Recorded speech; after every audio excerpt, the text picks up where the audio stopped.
On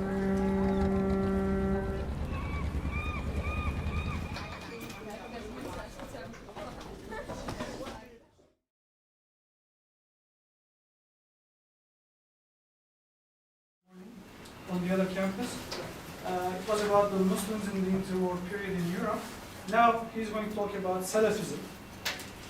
So thank you so much for coming again. So maybe you would like to introduce yourself briefly, if you like. العبد الفقير إلى الله.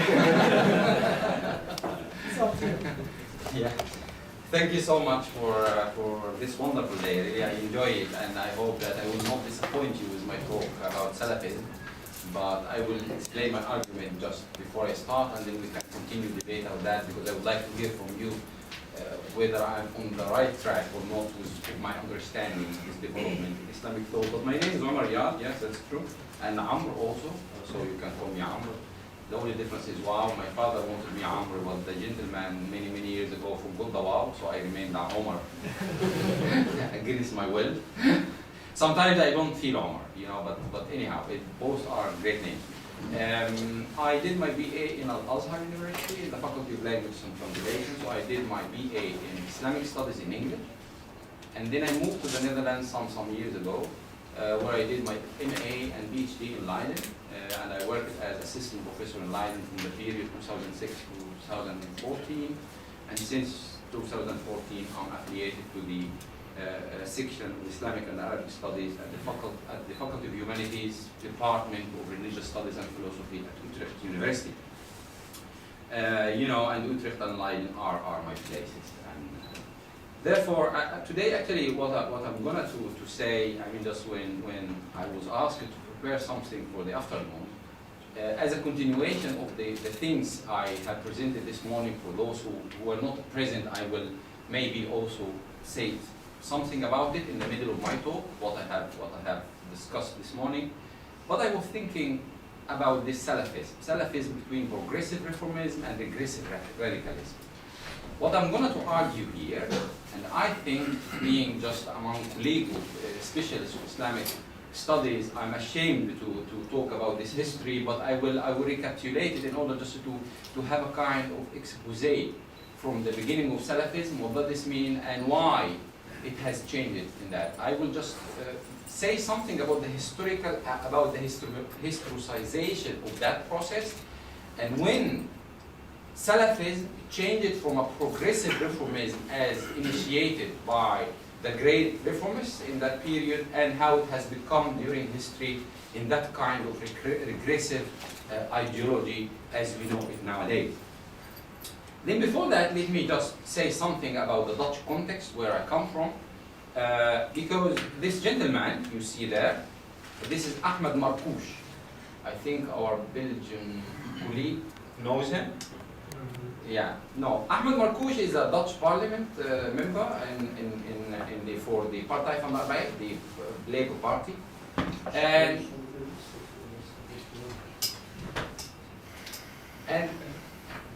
in November last year, December, he made a very big discussion in the Netherlands on the basis of, you know, the developments regarding IS and Syria and the European young people who travel to Syria, etc.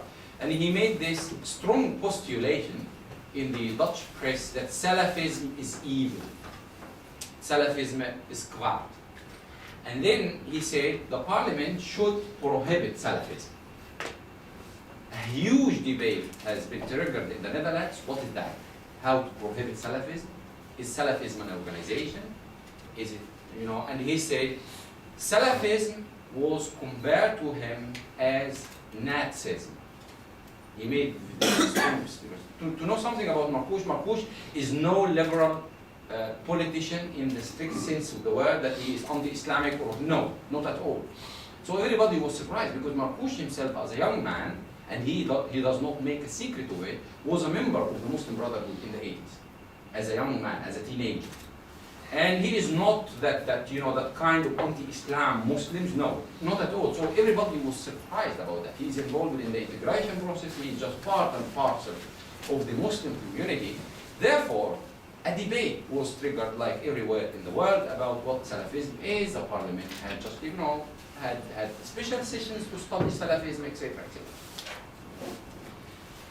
I had a debate with him, a discussion with him, and we had just like, nice talks about it, and he was aware even of the historical developments of Salafism, but I told him, why did you do that? He said, yeah, because it's a political solution at the end. What he's aiming at, he wants to have ready-made political solution. Therefore, I would argue against Mapuche and the others by the argument I have made that we have this Salafism which started as a progressive something that aims at, reforming some traditional Islamic tenets without touching upon and also undermining the Islamic concept, which starts, as we all know about it, with Sheikh Jamal al-Din al-Afghani. I will not get further than that, because actually if we are talking about the question of Salafiyya as initiated by Ibn Abdul Wahhab and others in India and things like that, we get in a kind of discussion about revivalism of Islam and the question of Ihya, the question of Tajdeed, but for Ibn Abdul Wahhab, for Sanusiyya, for Shah Waliullah. These were people who were not, we consider them in the pre-modern period, they did not have the chance to have direct contact with what we call modernity in the late 19th century. Therefore, their appropriation of Islamic thought emanates on their understanding of some mystical or some traditional understanding of the Islamic thinking. But why I start with Afghani, because we know, and I don't want to repeat that much, that he is the one who coined the whole percept of Salafism. He does not, we are not making the claim that Afghani himself calls himself a Salafi, but this is how we see him with his focus on the traditions of the Salaf. Afghani is an intriguing figure. I mean, we can just talk about him for many hours, but I say it always, we know as much as we can about him, but at the end of the day, we end up that we know very little. There are many obscure, episodes in his life which are, studied in a way or another. But at the end, is he Afghani? Is he Persian? And we are aware of this debate. And whatever the case it is, he had a long career. For him, I think, if we look at him as a figure, as a kind of embodiment, representation of the question of the Salaf, he tried to push it in a way which we cannot consider as a alim-like discourse. Afghani never claimed that he is an alim in the strictest sense of the word. His writings reveal that he was much interested in philosophy, in political agitation, in revolution, in all these things. So he is an embodiment of how Salafism was in action in his time, how he tried to put it into action, and his career is very rich to discuss in that regard. But I think his main contribution is to lay the down for philosophizing or making a philosophy of the Salaf. His idea that we should transgress and to go beyond the whole question of the development of Islamic history. I think Afghani's message is very clear to differentiate between what we can call the Quranic moment, which is the moment of the revelation, and the Islamic historical moment, which were the developments after the time of the Prophet sallallahu alaihi wasallam. But anyhow, whatever the case it is, he laid this philosophical aspect. He never wrote about hadith in the sophisticated sense of the word. He was not even interested in the isnad, in all these problematics. He never wrote about tafsir. He never participated in that discourse. His writings remain on that political, philosophical level. And we know his discussion with Sayyid Ahmad Khan is revealing in that particular episode that he was addressing the Indians in that time, giving a message against the British. But if we move from Afghani, and we will go to my favorite, the Egyptian peasant, Al-Fallah al-Musri, Sheikh Muhammad Abdu, then we have another caliber, a man of another caliber, a man who put Salafism into action. a man who put Salafism into action in what sense? Abdu being a peasant, being just like, you know, if we just see his biography, I think his biography is amazing to understand the molding and remolding of this Salafiyya movement in its heyday of the progressive sense in the late 19th century. And Muhammad Abdu represents for me the real scholar, the real alim, who is now aware of the complexity of the Islamic tradition. Afghani was probably aware of that, but he was not interested to give his ideas on that. But Abdu did.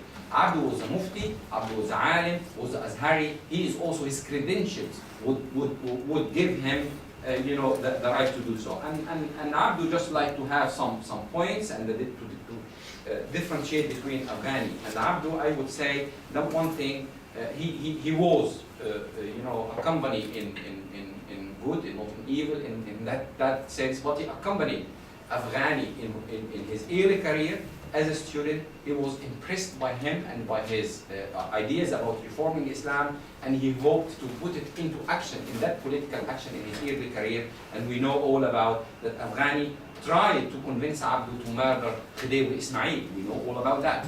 That he tried to entice Muhammad Abdu to murder, assassinate Khedive Ismail, and the sources we have tell us that Abdu was ready to do so, and he planned for that. He never come into action, and his involvement in Arabi Pasha's revolution, and later he was in exile in Beirut and then in France. But I think the French moment was the episode when Abdu decided to depart from his mentor. And we know that the discussion between them emerged at this time when Abdu was telling Afghani, if you had spared your time educating the people, you would have benefited us. But you have just saved your time in politics, and politics is actually a waste of time. Therefore, Afghani would answer to him and would tell him, Wallahi, innaka la muthabbit. You always discourage me of that. So we see here Afghani, who just wants to put Salafism into politics, into action, because for him eradicating the ruling power would be the solution for the Muslim community, while Abdu just seeing that education is the thing. And here you see Salafism in that progressive sense of the word wants to, already was ready to cooperate even with the British.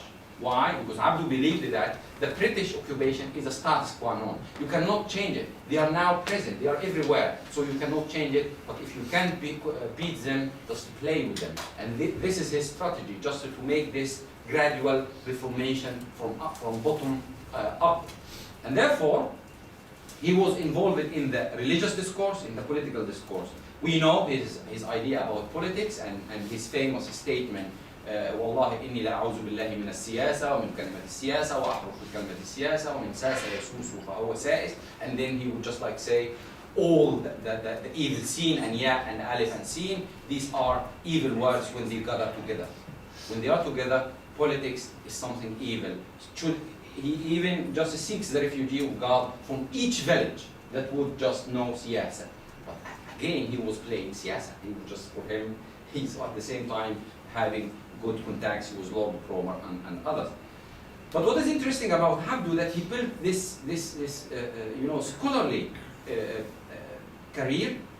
His amazing fatwas are really sometimes, you know, we are still thinking about them, trying to see what are the aspects why he would that consider that. I will mention just one example, or maybe a couple of examples, if you allow me to say, in order to get into this progressiveness, what I mean, Salafism as a progressive tool to understand Islam in the modern time. We know, for example, his Transvaal fatwa. Do we know it? I think most of us know this Transvaal fatwa. This Transvaal fatwa he issued when he was the Grand Mufti of Egypt. Abdu died in 1905, and he became the Mufti of Egypt 1899 till 1905. So 6 years he was the Grand Mufti of Egypt, and also involved in the reformation of Al-Azhar. And when he was the Mufti of Egypt, he received a question from the Muslims in South Africa in the Transvaal the region. And the Muslim who was asking this, he asked him about three things. what do you think about wearing the hat, the European hat, the European dress? What do you think about eating the meat slaughtered by the Christians in South Africa? And whether a Hanafi can pray behind a Shafi'i?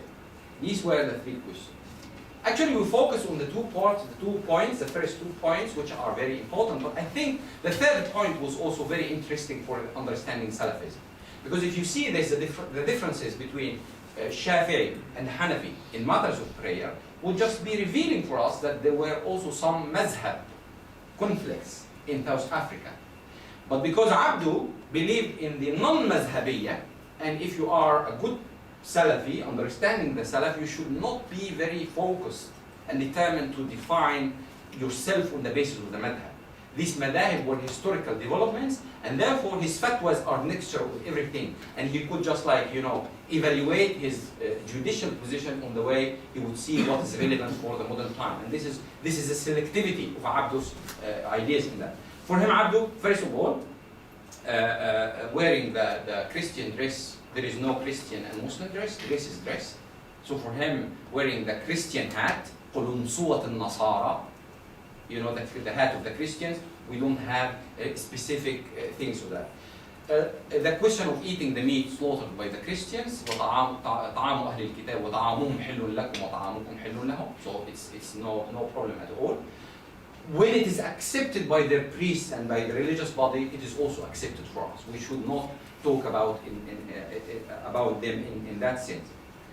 Abdu, as a student in Al-Azhar, he was making this statement clear about this non-mazhabiyya. And we know his great conflict with a Moroccan, Egyptian, later Egyptian scholar of Al-Azhar, Sheikh Al-Laysh. Sheikh Al-Laysh wrote also a treatise about Hidayatul Hayara fi lubs qulumsuwat al-Nasara. So here he's writing about the Christian hat, and he was really in all conflicts with Abdu. And we know from Abdu's autobiography or biography, which was later compiled by his student Rashid, will come to him just in a minute. Abdu would just sit in his lesson as a teacher in Al-Azhar with a long stick, عصا غليظة بجانبه, just with a long and thick stick beside him, and he would say, if this Sheikh Al-Laysh would come and intervene in my lesson, I will break his head with that. He was very, very, Saidi, upper Egyptian in that sense. But anyhow, he was that. If you know about his question about polygamy, we know all of it, and even we use some of his arguments without knowing about the question of equality, that Islam just asks for equality, and he said that the Muslim leader can even prevent or ban polygamy if it endangers the social order. And we see that Turkey and Tunisia are heading or have been heading in that direction, using this argument that polygamy, because for him polygamy is actually is an exemption in Islam. Why? In order to solve a social problem. But now in our modern times, it causes social problems. Suppose that you have 50 kids, how you could afford hospital and schools for them and all these things. But Abdu is here. Abdu's time in 1905 ended, and we have another hero of mine, Shaykh Rashid Rida. For those who were not here this morning, I will just tell you something about his relationship with Muslims in the West, very, very quickly. And for those who were present this morning, please allow me to mention it. Because actually Rashid Rida, he inherited this legacy of Abdu. We have in research people who are trying to dismiss Rashid Rida from Abdu. That Rashid Rida is more traditionalist, more literalist in that sense. I would just try to disagree with this approach for several reasons. Because without Al-Manar, we would have never known Muhammad Abdu.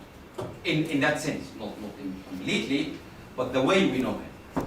Because Al-Manar was a disseminator of his ideas. Al-Manar, Rashid Rida, Syrian by origin, born in Al-Qalamon. He traveled to Egypt when he was 32, and there he wanted to be a disciple of Muhammad Abdu. The sources I have, the material sources I have, their connection in the beginning was very amazing, because Abdu wanted to thwart, to discourage Rida to establish a journal. in the beginning. I said to him, intellectually you will die. Here in Egypt we have hundreds of journals, but Rida insisted, and they have chosen the name Al-Manar. Why? Because of the hadith, إِنَّ لِلْإِسْلَامِ صُوًا وَمَنَارًا كَمَنَارِ الطَّرِيقِ. Islam has a beacon and a lighthouse like the lighthouse of the road, of the way, so it is guided. And Rida established himself as a journalist, as a public figure in Egypt, but he lived in Egypt actually, I would argue, with a heart turned in Syria, his country. So he was part of the Egyptian public sphere, but not really part of the official body, because he was never took the chance to teach at Al-Azhar, for example, although he has colleagues and friends and students. But he tried to build, a wide network. If you are talking about Rashid Rida in that sense, I would say, repeat what people would say about him. Yes, he was a print global mufti. Print mufti in the sense, he is the one who started this idea of publishing not only his fatwas, but also his tafsir, his Quranic exegesis. The first Islamic journal that would reflect on the exegesis which Abdu first wrote and Rida continued. But in order to build this network in Indonesia, in China, in Europe, he had, I think printing press has helped him, the spread of telegraph, letters, and all these things helped him, to the degree that he was influential in Bosnian communities, Tatar communities, Chinese communities, Japanese, Indonesians. And we know that some of his students in China translated his works even in Chinese. We have, for example, a name which is very, very important for that period, Badruddin al-Sini. And Badruddin al-Sini was a Chinese teacher of Islam and things in India. And he was connected to Rashid Rida, and Rashid Rida would ask his Indian Muslim friends to take care of Badruddin al-Sini, because it's a... Why did Rashid Rida do that? Because he believed, I would argue, that the solution of reformist Salafism would be on the periphery of the Muslim empire, not in the center. For him, therefore, he was interested in those students, Tatar and Bosnian and other Ottoman students studying in Cairo. Indonesian students in Cairo were habitual visitors to Rashid Rida. Even Chinese students studying in Cairo were also habitual. So he believed that the message can be carried through these people. And studying his archive, I will repeat the anecdote now, so for those, please forgive me that I will say it again. I came across these letters by Dr. Zaki Kiram, Karlstrasse number 10, who was in contact with Rashid Rida for several reasons. One of them is just like, informing him about German Orientalism in that period. Rashid Rida was interested to know about Muslims in Berlin. And Kiram is also, Zaki Kiram was involved in some political and religious activities in the city of Berlin. But actually, when I found these letters, no information was available, enough information was available about this Dr. Zaki Kiram.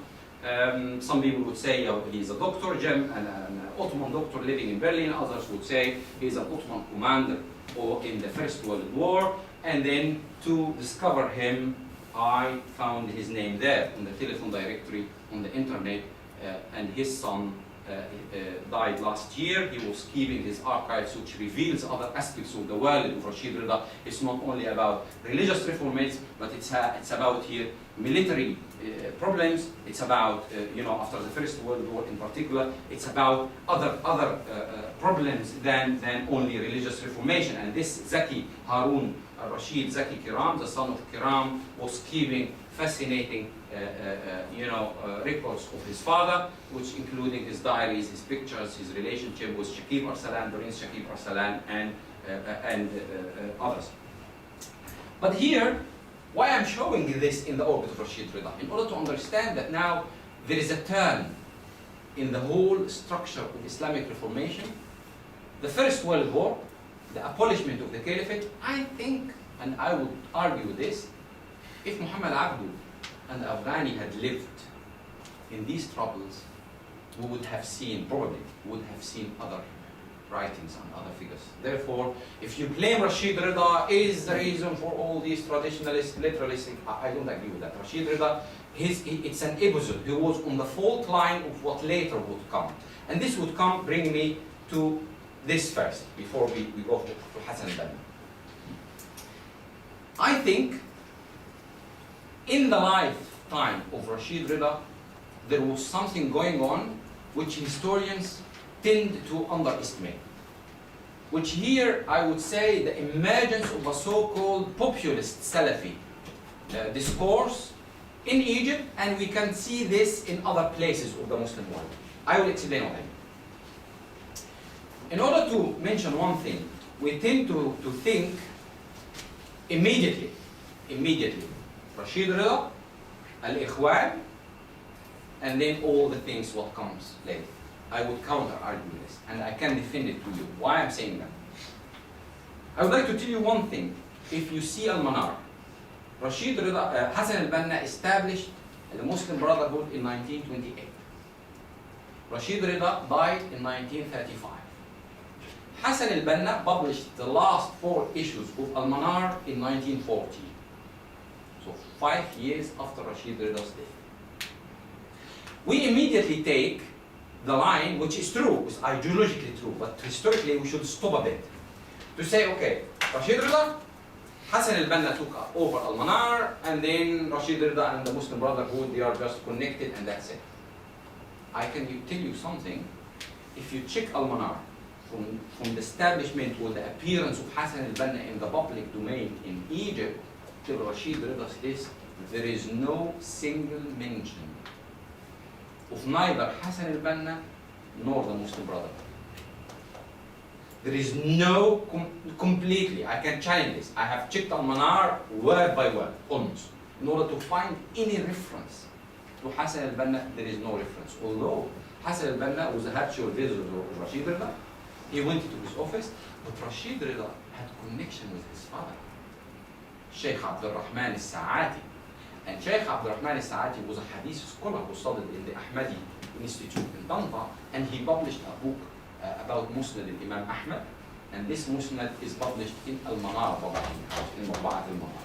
This and there is one letter in Rashid Rida's archive which proves this link, and the name of the father of Hassan al-Banna is mentioned in Al-Manar, but Hassan al-Banna not. And this would lead us to something. I think the Muslim Brotherhood at this time was not that visible in the Egyptian public sphere. But we have another thing which is much more widespread, and Hassan al-Banna was involved in it. This is Jam'iyyat Shubban al-Muslimin, the society of the Muslim young men. And there you find Hassan al-Banna more active. And you find him more active here in that magazine, in Al-Fath magazine by Muhibb al-Din al-Khatib. And Muhibb al-Din al-Khatib, I think, was harsher than Rashid Rida in his appropriation of some events and some things which were going on. And he was putting what I call this intellectual Salafism, as we know it by Afghani, and then Rida, Abdu, and then Rida, and then here we have another type of Salafism which was more populist, more speaking to the sentiment of the people, and was also probably less intellectual in the understanding the sophistication of the Islamic discourse. But what is interesting, in order to understand these, I don't want to say paradoxes, but differentiations in the different voices in the populist Salafi voices, you would find Al-Fath is a much more complex literature than Rashid Rida, because Rashid Rida you can put it in one line, and this is the legacy of Islamic Reformation as has been started by Afghani and Abdu, but this was a combination of different people. Because if you see, Prince Shakib Arsalan, political Salafism, we can call it in Europe, yes, you can say something like that. Shakib Arsalan was most of the times front page in Al-Fath. Hassan al-Banna and Jam'iyyat al-Shubban al-Muslimin were also visible and prominent in that circle. We know that Muhibb al-Din al-Khatib had Al-Matba'a al-Salafiyya in Egypt, which was published many works related to Salafi ideas. If you think about that, and you think about Taqi Din al-Hilali, another Salafi scholar who studied in Germany, in India, and later in Germany, was also a prominent writer in that magazine. Students of Al-Azhar were also visible and there.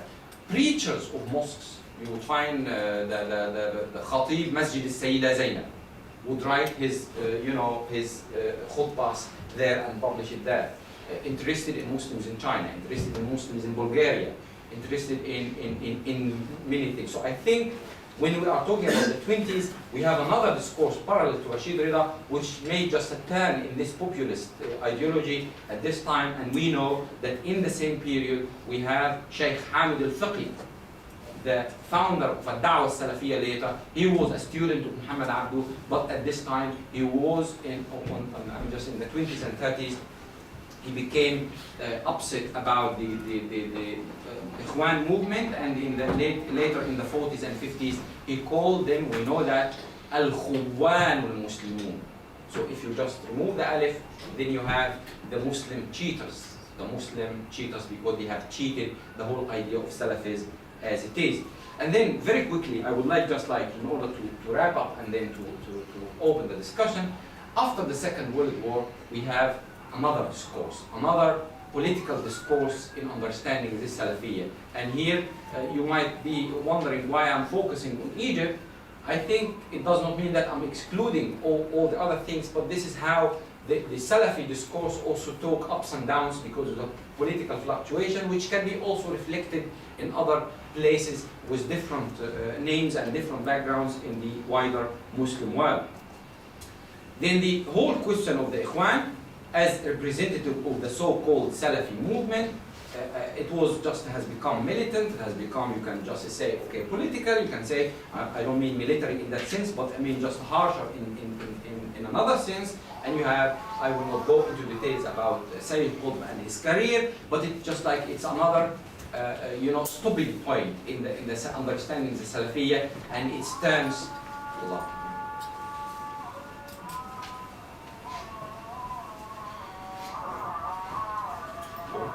Yes, let me just go after Allah, and then here,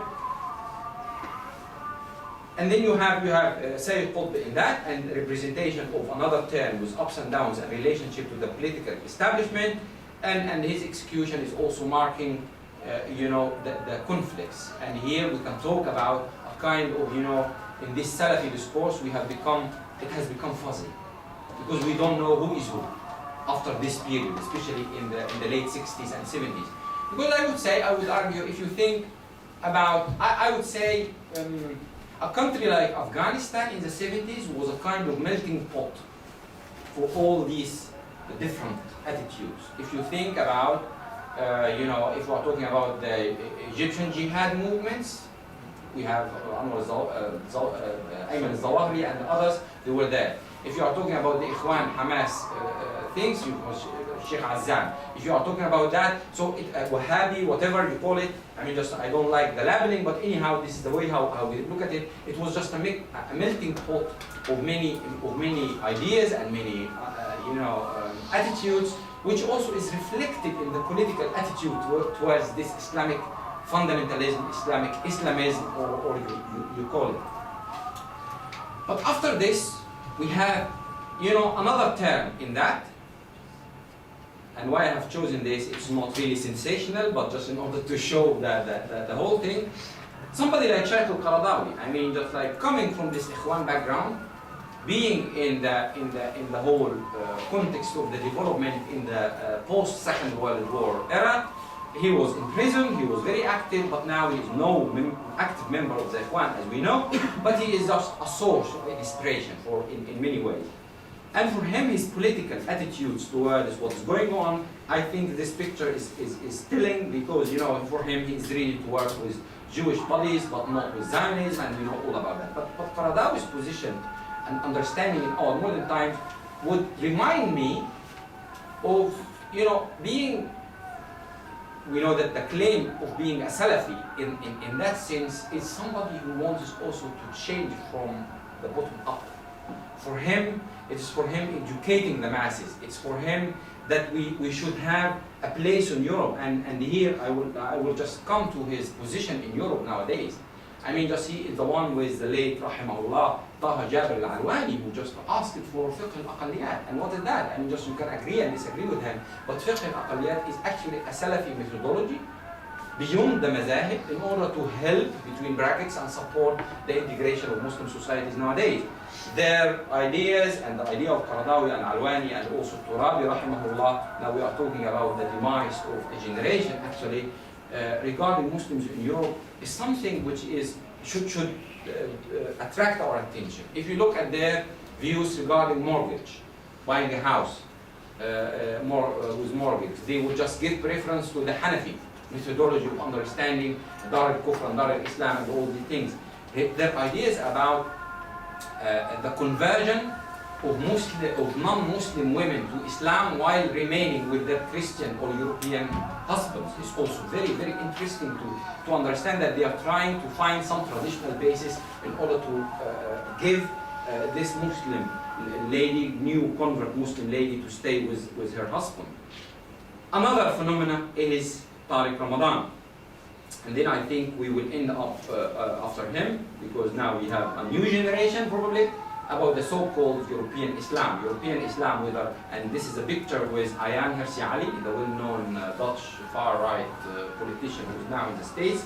And this was a debate with Tariq Ramadan about Muslims and Islam in Europe. And Tariq Ramadan is very interesting because he is recurring or retrieving this idea of ethics, Islamic ethics, and how ethics, a question of ethics in fiqh and maqasid would benefit Muslims in Europe as such. And I think we have now, from this two lines, and then we come to the conclusion. If we are looking at the Salafism at this time, I mean, we see that it's hijacked in the public debate, in the political debate, with a fraction. So the term has become elastic, has become just like, a label which could put all that in this, and everybody is claiming or not claiming to be a Salafi, being back to the word, back to the source, back to the origin. I would argue that we have two different things. These scholars in the late century were trying either to modernize Islam, others were trying to Islamize modernity, and others who are just like putting themselves and positioning themselves as, in the political debate as part and parcel of a new military, new political developments in our modern history. And I ask God that all the things we are encountering now will go, and very, very, very soon. Thank you so much for listening, and that I caused you headache probably. Thank you.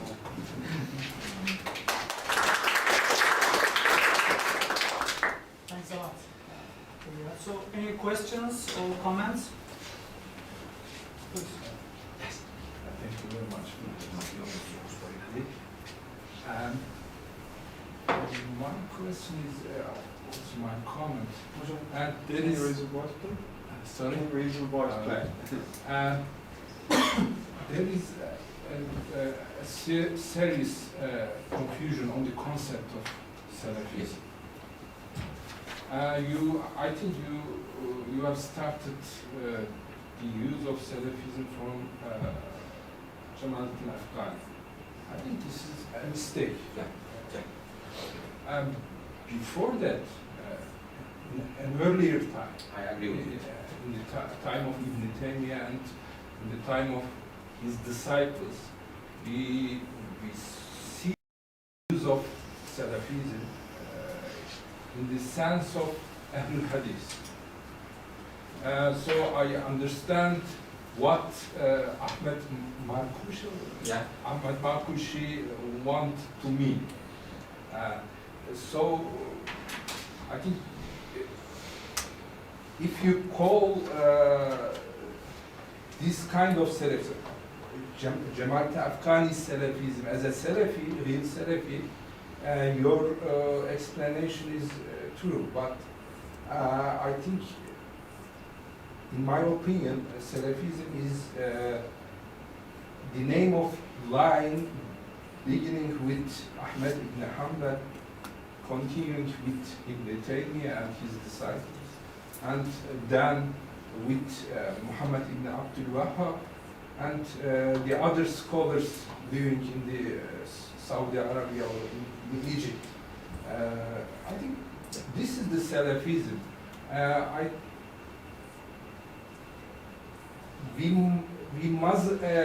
We don't have to name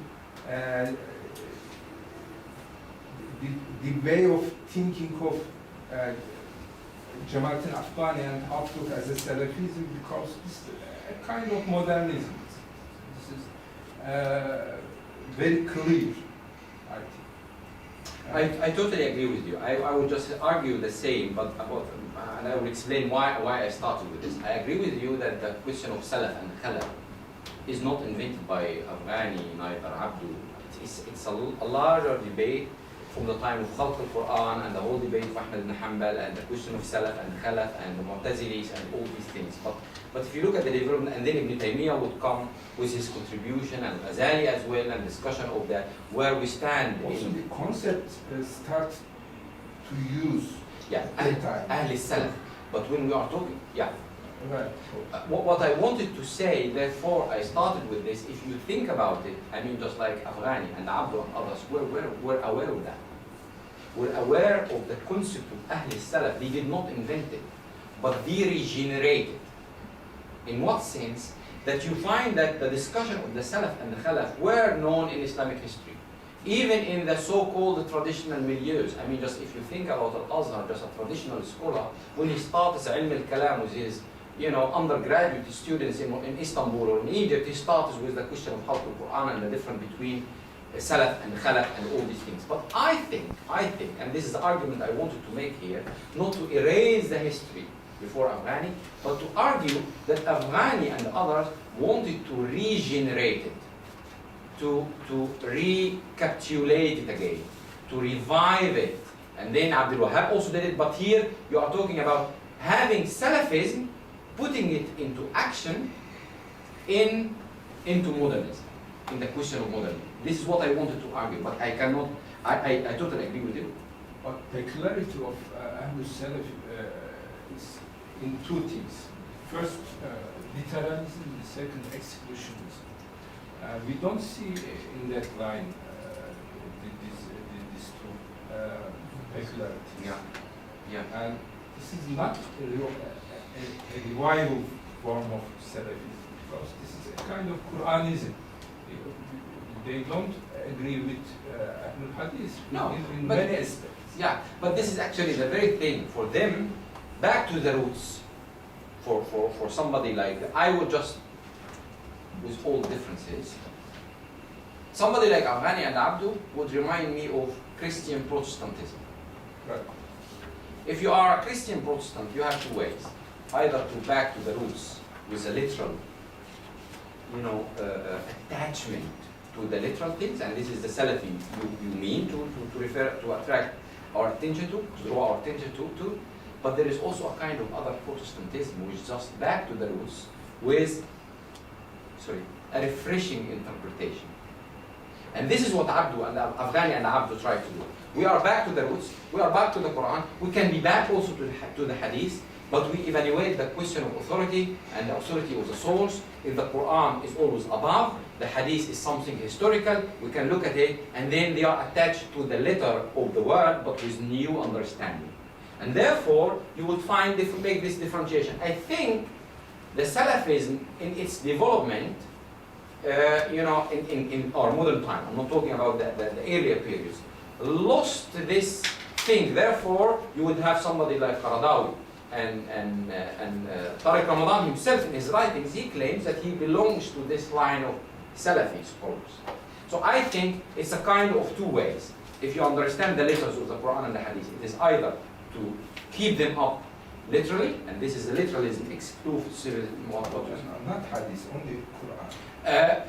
You would find that, therefore I made in my argument, somebody like Afghani is not interested actually in Hadith. Somebody like Abdu is interested in Hadith, but not in the Isnad. Therefore, you would find Rashid Rida in his writings, you would say, كان أستاذي من المؤولة. And he believed, he knew that his ustaz, is Muhammad Abdu, was no scholar of hadith, but Rida is the one who just employs hadith and understands the sophistication of that. But they were not interested in that. But if you look at this tradition in Islam, I would say somebody like Ibn Hazm, he was no Salafi in that sense, but also somebody who was not interested in the Isnad. If you read Ibn Hazm, fiqh or theology or comparative religion work, he just puts the hadith as it is, without no sophistication, but Rida was. You know, so here I agree with you that the question of Salafism, therefore, my argument here is to problematize our understanding of that. Because we think, is it the exclusive things? Is it the open array? And this is the argument I'm saying, that here, from the late 19th century on, we see these two strands which are still lively, even in our modern discourse about Islam.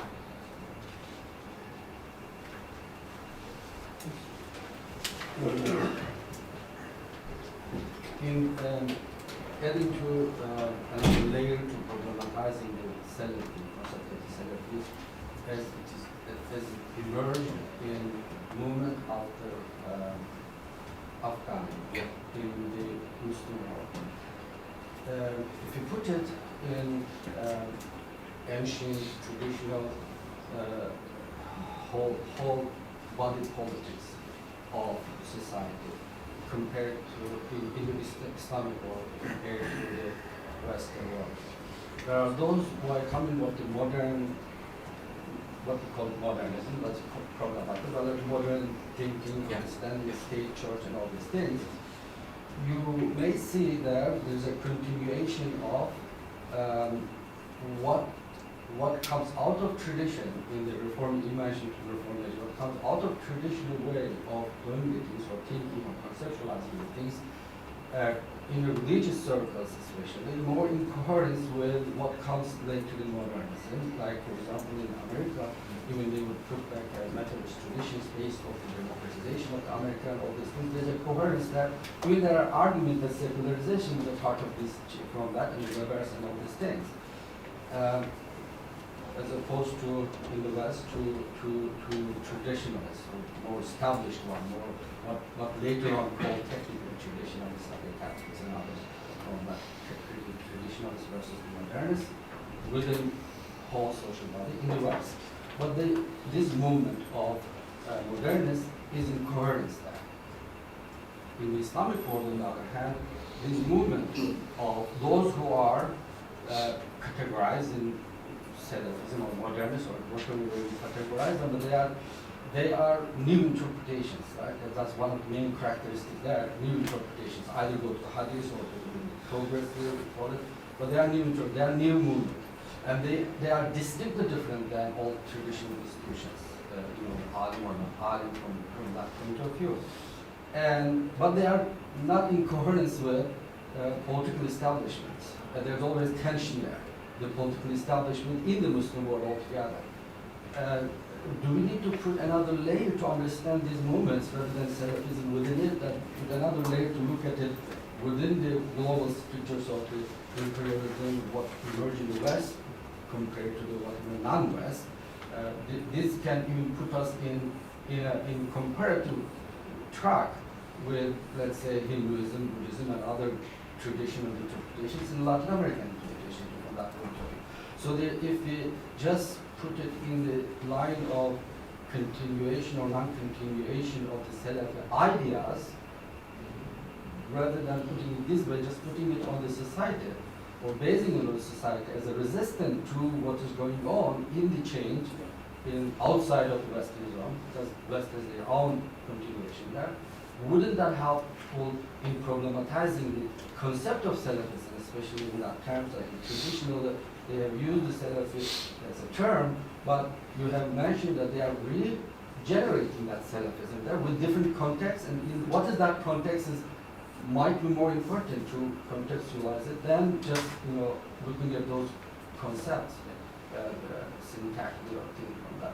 Thank you so much for this question. I think this is very, very relevant to what I was, and just it explains some of the ideas which you know, I could argue and continue in that direction, because I was looking at this layer of these developments, just intellectually, and how is it related. And therefore, if you look, when I was just choosing the title, I didn't use the word modernism. Well, yeah, You know, because I know the complexity of the term. Therefore, you can call Muhammad Abd modernist, yes and no. You can him traditionalist, yes and no. You can go on like that. Why I'm saying that? Because I think by understanding these types, maybe I was talking about individuals, but I would go a step back and study them from the Max Weber idea of ideal types. What I mean with that is, if we are not talking about typology, we are now bothered with the question of typology. Who is who? We are lost in that, because Rida in the British context is what is he? Is he also, if you go further, is he pan-Arabist? Is he Ottomanist? Is he pan-Islamist? You can go and define him whatever you want. But in the British domain is fascinating. What strikes me about Rashid Rida, when we are talking about the wider political sphere, he was pro-British, we know that. He was not really anti-Ottoman in explicitly, but he was asking for a kind of Arab autonomy in the, I mean, just pre-First World War and later also after the Second World War. What strikes me, for example, in his discourse about the Ottoman Empire and the war is shaking the whole empire. It's not something that you are, you know, he was never involved in the whole idea of jihad campaign in the First World War. He doesn't say anything about it. He does not even argue or counter-argue against Shaykh al-Islam with his famous fatwa. I was really surprised when I searched the whole Almanar. I thought he might react to the fatwa. We know how the fatwa was and its impact and the implication for the whole. And Rashid Rida is silent. He's writing about the empire. He is still a concerned loyalist to the empire, just like going for the British, but not that. How can you connect his Salafi ideas, Salafization of his political ideas in that time with the question of the empire and the First World War? This we can talk about. So if you are looking and making this typology, I would argue, if you are trying to make this typologies are very important for understanding these movements as not only religious but also social constructs. When you are talking about ideal types, I would argue, if you are thinking about, you know, what is Salafism, what is Reformism, what is fundamentalism, what is modernism, you can look for specific traits of figures and make, you know, your own typology of that. Therefore, by doing this typology, I think these social and political changes could help us more refining the question of Salafism in its sense. Why I didn't talk about, for example, Indian Muslims? You know, I did not ignore them, but there is another caliber. When we are talking about, I would dare to say, Sayyid Ahmad Khan in his later life was a modernist. Was he a reformist? I don't know. Because he situated himself already in this idea of Quranist question you are referring to. And he is referring for himself that he would just go beyond the tradition by openly criticizing the hadith. But Abdu and Rida or Afghani even never did that. It got directly and visibly. And I agree with you that refining the question of Salafism could be also having this layer of social and political development, and the comparison with other regions is very interesting, not only applicable to that, but even applicable, I would argue, for studying somebody like Ibn Taymiyyah. Ibn Taymiyyah came in a time of what we know as Puritan religion. I think Christian theologians in Europe were also engaged in similar debates. So Ibn Taymiyyah was not in vacuum. So, and you can say, okay, Afghani was not also in vacuum. His involvement in the Freemasons, his involvement in those, he was part and parcel of his time and trying to engage it on different levels. Yes. Before you start, I have a class to teach, so I have to... No problem. Can you take it from here? Yes, okay, thank you. Okay, Thank you so much. Thank you. I'm just wondering about on what context you mean radical, rigorously radical, whether it's from a theological context, cultural, social context, and does this event has something to do with Salafi discourse within Saudi Arabia? I'm asking this because I'm coming from South India, and the early reform movements in South India, which began late 19th, early 20th century, they were like, the reform leaders were in touch with the scholars in Egypt. And in 1930s, there was a split with the coming of Maududi and the Islamist movement. And then in 1950s and 60s, there were a lot of migrants to the Gulf Middle East, and especially to Saudi Arabia. So they were influenced by the scholars of Saudi Arabia, and by 90s and 2000, they were again split. Those who were called like literalists, but they want to differentiate them from the Islamists. And 2 years back, they were again split among the Salafis, going back to the early traditionalist debate that whether we can associate with or partners with the God or not. So I'm wondering, of course, there is an intellectual shifts within the Salafism, but also with other factors like migration, how people were looking at different things. And there is one argument that Egypt was an open society because of colonial modernity, same as in India. But Saudi Arabia, they didn't have this experience. So the Salafi discourse within Saudi Arabia was much more not open to the society, not very much engaged. What do you think about it? What I have just said, maybe show in my presentation, I will talk about names, places, but you could find parallels in the wider Muslim Islamic world. And India is also compared to Egypt. If you look at North Africa, it's different from Egypt, but you could just talk about the question of Salafi movements, especially in the 30s and 40s, as an anti-colonial tool and things like that. But I agree with you. I mean, I don't want just like, to make a statement, okay, Saudi Arabia is that, she is evil of that, and I mean, these are things that are politically colored. But I would tend to agree with you, the whole development of an ideology, you have called Egypt or India a relatively open society, but I think we cannot also excuse the Egyptian political establishment in the post-World War, Second World War era, from participating in the whole question. Why I'm saying that? If you look at Nasser, what did Nasser do? Jamal Abdel Nasser in Egypt, he prosecuted the Muslim Brothers, but helped the apolitical Salafi movements to work in the country. Those Muslim Brothers and militant radicals, whatever you call it, went to Saudi Arabia. They became involved in another discourse, another Salafi discourse. While they are, engaged in this other Salafi discourse coming from the Ikhwan movement, you would find that Egypt, Nasser, with his policy, what was he doing? He was helping and supporting these apolitical movements with establishing al-Jam'iyat al-Shar'iyya, the Sharia organizations, which also helped in the popularization of some other Salafi ideas, which was a mass movement. The Ikhwan were not welcomed, but other Salafis were.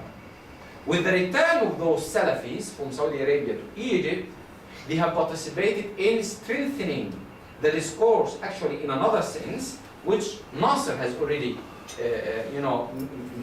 prepared the breeding ground for them.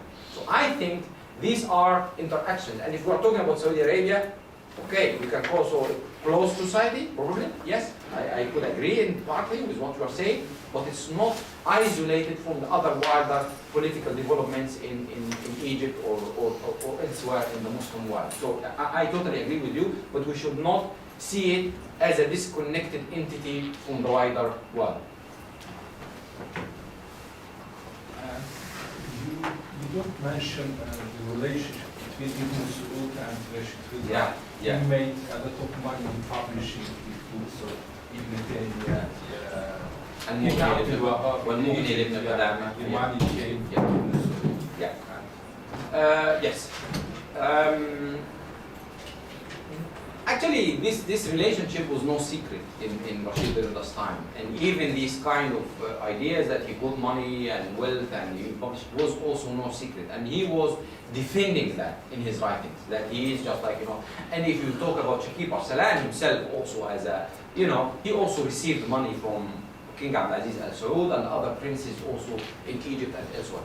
So this relationship is very, very interesting, because I think we should get a step back with Rashid Rida's attitudes during the war.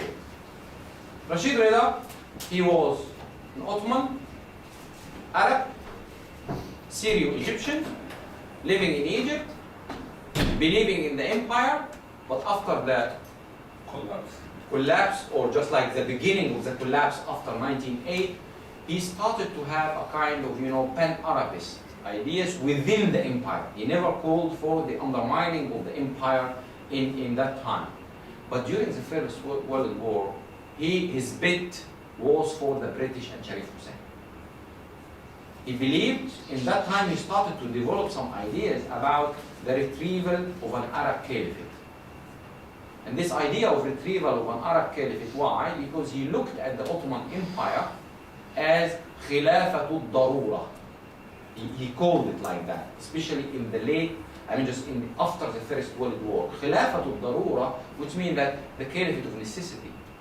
Now, for 5 centuries, it's great, it's symbol for Islamic unification, it's blah, blah, blah. It's a great history, and he would say, At-Turku, he would just say, Jursumatul Islami, Jursuma, not the germ in the negative sense, but it means that the breeding entity. العرب جرثومة الإسلام والترك سيفه. You know, so here you are talking about now how we see that the Arabs are actually the beginning, the jurthuma of the Islam, but the Turks carried it further with their sword. So they were the sword of Islam. If you look at this, and he would just like looking for an Arab cave, and these were the candidates of the time. First of all, he thought that Sharif Hussein of Mecca could play the role, but he let him down. And during the war, he changed his ideas about the British, and he would say, 2 things are the reason or calamity after this war. One, the damned visit of the Kaiser to Istanbul, which just like, you know, caused us all these calamities that the Ottoman Empire went after the Germans, and the lip services which the British have given us. These were 2 problems for him. Therefore, all the problems which happened later were the cause of it was the First World War. Therefore, in the 20s, after the collapse of the Caliphate and the initiation of modern Turkey, he went Saudi Arabia. Why? Because he saw in Abdulaziz Al Saud the power of an upcoming caliph. For him, Imam Yahya of Yemen could be also a good candidate. Al-Azhar scholars were looking for a candidacy in King Fuad. You know, so I think his relationship with Abdulaziz Al Saud was in that direction, and therefore for him collaboration and just support of the Wahhabi ideas is there because of that political dichotomy also he saw after the war. But I totally agree with you, it's part of the story.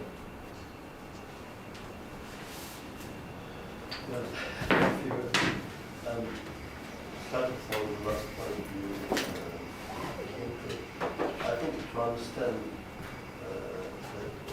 we better understand what Rashidism or we have to celebrate, maybe we should try to establish some context. Context. Yes. Some context. And this is what we try to do in your answer to the last question. And for instance, Rashidism of 1870s and 80s, in the 90s, when he was in Syria. Rashid Rida? Yes, Okay. and with Kemalettin Afghani and Tahir Cezayir, etc. Yeah. The scientific context was different, and social context was different. Yeah. So Rashidism of this period would be probably different from Rashidism of Abdul and Kewakibi in Cairo during the 1900s. And Rashidism of during the war and for a brief period, he went to Sharif Hussein and disappointed and left. And Rashtiza of after the war would be different. So it's quite clear that they were very much affected by the developments and context in which they are trying to. But the main problem was, I think, for them, progress won, because they saw the West was showing progress, and they want the Muslim world to progress as much as the West.